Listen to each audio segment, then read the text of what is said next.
Buenos días, bienvenidos a las entrevistas en Religión Digital. Hoy no estamos en nuestra sede, estamos en la sede de la Fundación Edelvives, que como sabéis son buenos amigos de esta casa y con un buen amigo también de Religión Digital, que es Luis Aranguren. Luis, ¿cómo estás? Hola, buenos días, muy bien. ¿Cómo te trata la vida? Me trata bien, no me puedo quejar. No hay quejas. Bueno, siempre hay que quejarse un poquito, pero sin dejar de trabajar.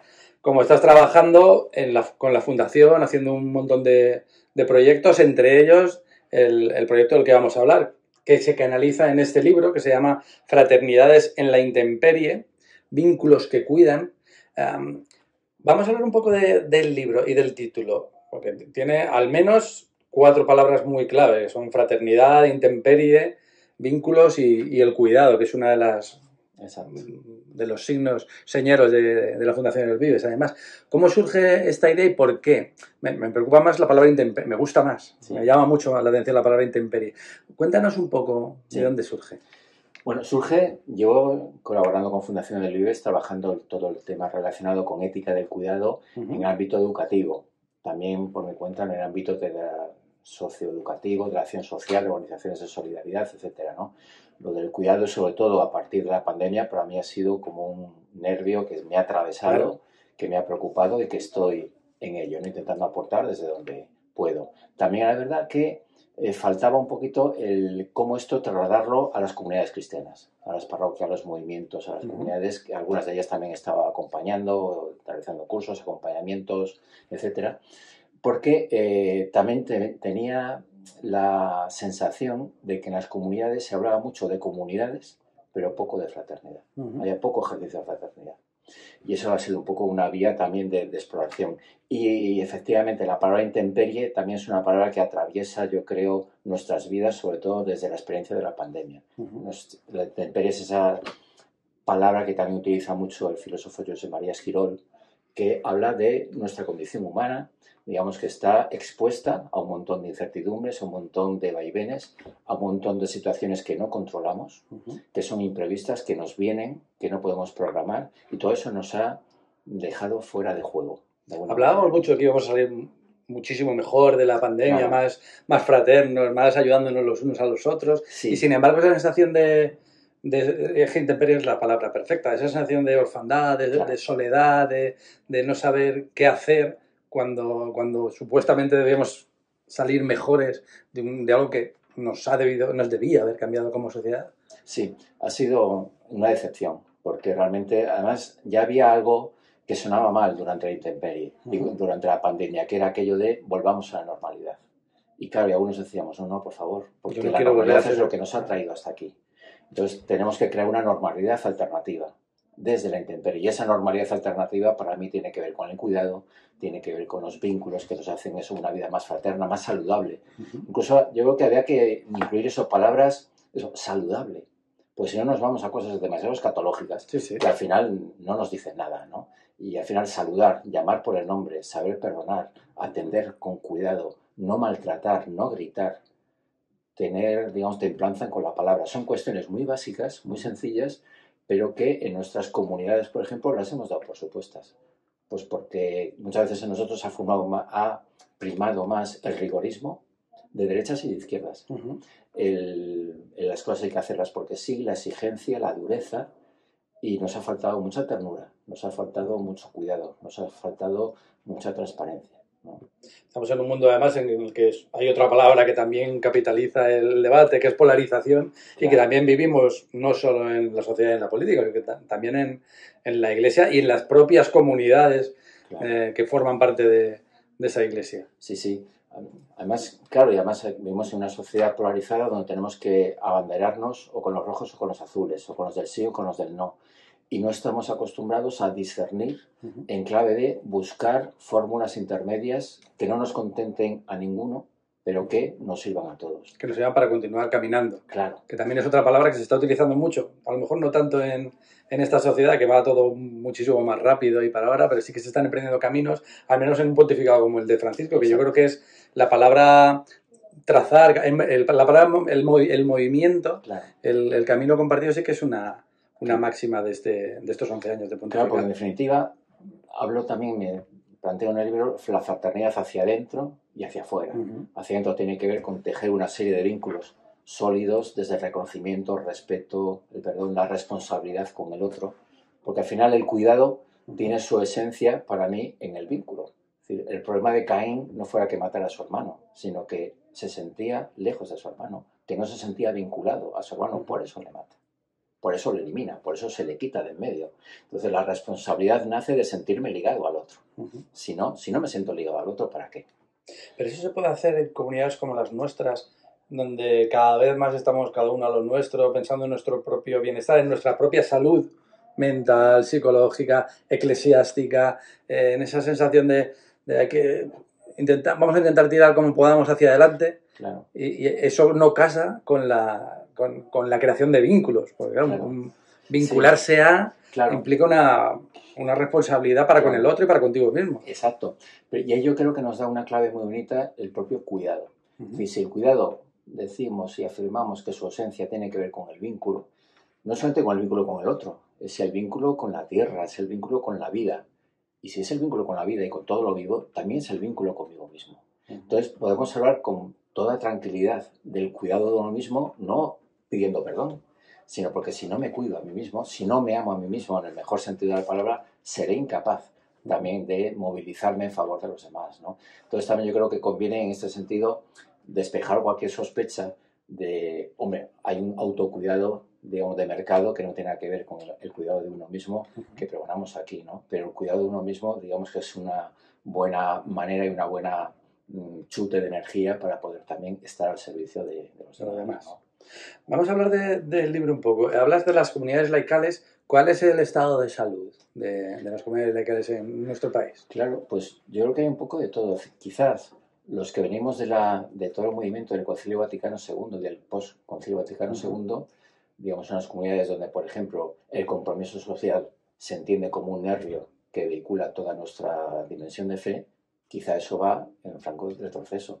Es decir, eso somos los últimos mohicanos, a veces, ¿no? Nuestras generaciones. Sí, lo comentábamos antes. Así. Y las nuevas generaciones quizás están, digamos, engrosando las filas más en movimientos laicales también, quizá de un tinte más espiritualista, quizá un tinte también donde hay ciertas formas de compromiso social, pero yo creo que son distintas. No sé si son mejores o peores, a mí no creo que sean las que vertebren una vida con sentido, porque ir unos días a la India a hacer una labor... Sí, con objetivos muy concretos probablemente también. El compromiso tiene que vertebrar la propia existencia, la profesión, el trabajo, la familia, etcétera, etcétera. Si no, estamos haciendo de compromiso social un apéndice, ¿no? Entonces, bueno... Y vinculado a la productividad también. Claro, por ahí va un poco la cuestión. Entonces, bueno, a mí lo que sí me preocupa, más allá de las tendencias de las propias comunidades, es eso, el ir un paso más al fondo. Yo creo que venimos de una manera de entender la Iglesia incluso, y la clave sinodal también nos lo da, donde poníamos el foco en la Iglesia jerárquica o la Iglesia comunidad. Bien, los que estábamos mucho con el tema de la Iglesia comunidad en el posconcilio, ¿no? Ahí nos hemos quedado, ya hemos hecho mucho, ya ahí estamos, y ahí acompañamos, y ahí pertenecemos, pero yo creo que falta bajar un escalón más, que para mí es el escalón el peldaño de la fraternidad. El peligro que tenemos en las comunidades es de idealizarlas, ya lo decía Bonhoeffer, ¿no? Que para vivir realmente unos vínculos fraternos hace falta matar, de alguna manera, entre comillas, la comunidad ideal, porque si no estamos viviendo las nubes, ¿no? Claro. Y al tiempo que matamos, pasando por la decepción de esa comunidad ideal que no es como la que yo quisiera, que no cubre todas mis expectativas, etcétera, etcétera, ya entonces sí, puedo vivir, digamos, la experiencia de fraternidad con Manuel, con Clara, con Santiago, con Pepe, etcétera, que no son de mi cuerda, que no piensan como yo, que no son como a mí me gustaría que fueran, pero que son mis hermanos, son mis hermanas, ¿no? Y ese ejercicio yo creo que ha costado y cuesta mucho en nuestras comunidades, porque a veces yo creo que hemos absolutizado la palabra comunidad y no hemos vivido la experiencia de fraternidad. ¿Y se ha superado ese debate entre identidad y relevancia? ¿Somos puros o incidimos o llegamos al mundo que cada vez nos escucha menos, por otro lado? Claro.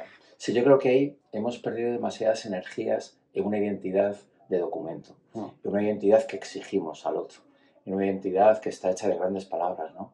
Yo siempre digo que lo más importante que la identidad es la identificación.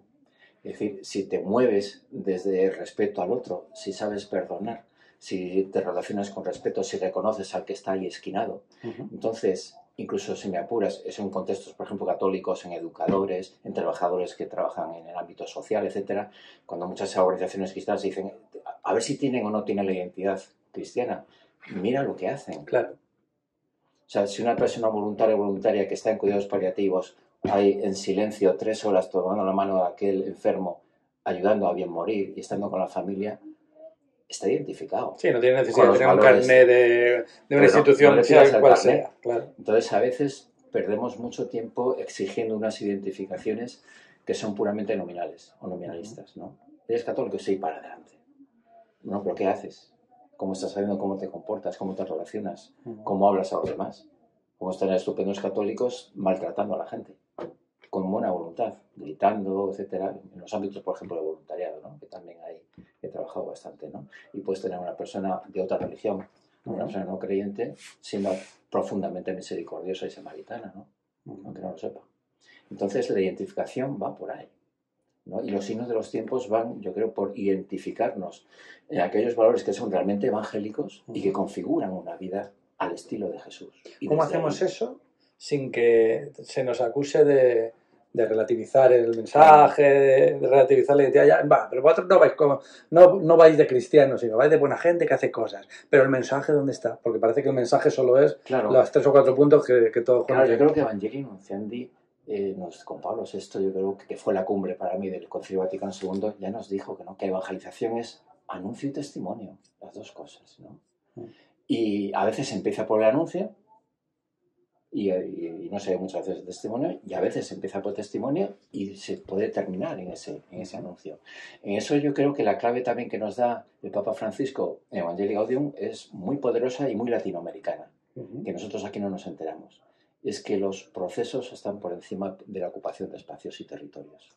Entonces, cuando partimos del testimonio de la vida, del compromiso en la acción, etcétera, estás generando todo un proceso que ni tú mismo controlas y que puede terminar del día de mañana en la incorporación a la comunidad cristiana o en uno de los círculos, digamos, concéntricos que tiene una comunidad.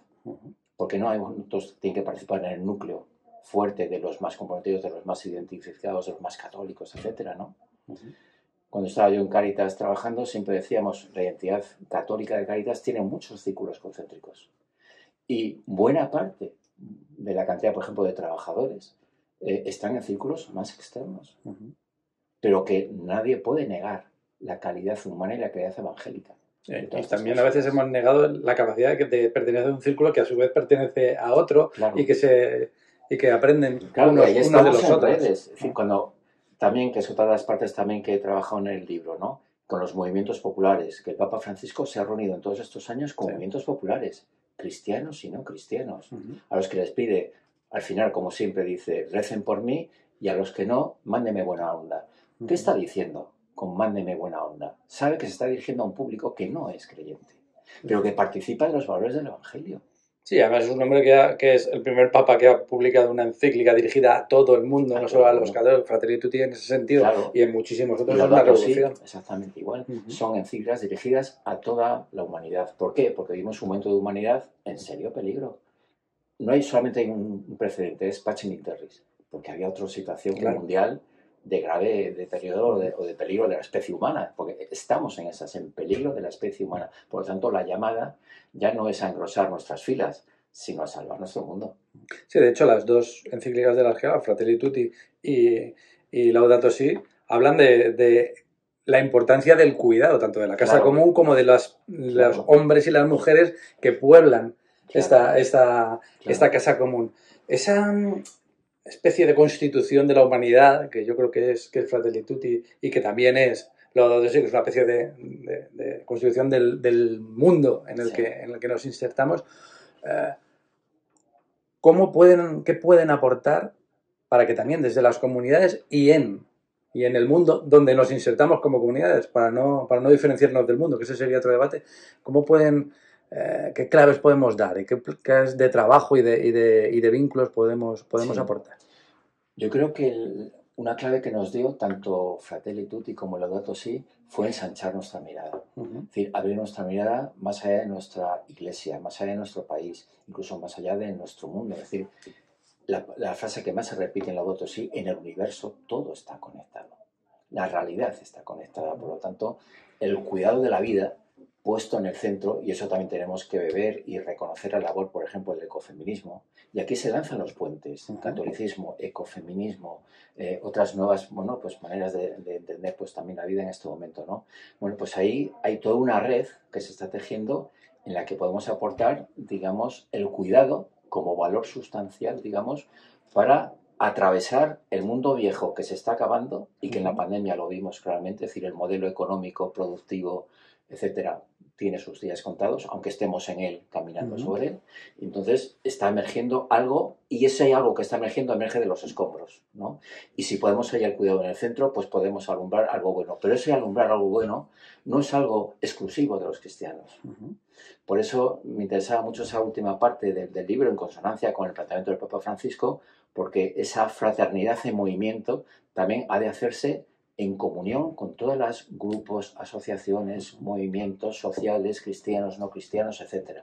El otro día estuvimos ahí frente al Congreso para celebrar la ILP, es decir, la iniciativa legislativa popular para la regularización popular, en la extraordinaria. de regularización ya de un montón de personas extranjeras que están sin papeles y que malviven en nuestro país, ¿no? Bueno, y estamos gentes de todos los colores, ¿no? Pero eso es lo que creo que hay que apoyar y en lo que hay que estar. Son pequeños ejemplos de que, pese a todo, hay aspectos en los que la polarización no vence siempre. Claro. Es un claro, chute de energía y de esperanza importante. Y además es muy importante, y además en ese mismo día hasta la propia jerarquía española se puso también a favor de esto. Es decir, que fue un fenómeno ahí de auténtica comunión política, eclesial, de base, etcétera, pero que al final, en la celebración en la calle, estábamos muy poquita gente, pero al lado de las personas migrantes, que yo creo que es donde hay que estar, ¿no? Allí donde, digamos, el sufrimiento es mayor. En la intemperie, que es lo que decías tú de los escombros, es la intemperie y los escombros los que tienen que producir el mundo nuevo. La intemperie, situaciones experienciales y antropológicas que estamos viendo, sobre todo después de la pandemia. Intemperie es lo que viven